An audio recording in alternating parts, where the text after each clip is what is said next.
everybody. Today we're going to go ahead and give you a little demonstration on one of our brand new items. This is going to be a Korean style snow ice machine.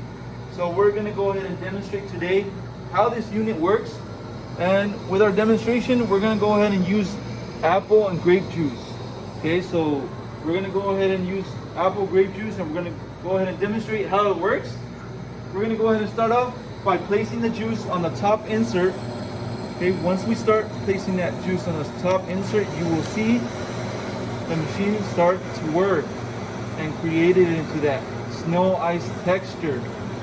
Okay, so once I'm placing that juice on the top, it'll right away start making that snow ice.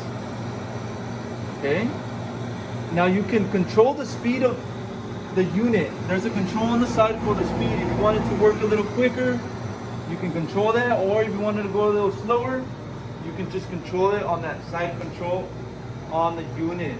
Okay, so this is going to be a little demonstration using grape apple juice. Okay. Yeah. So right now I will taste of how it comes out. So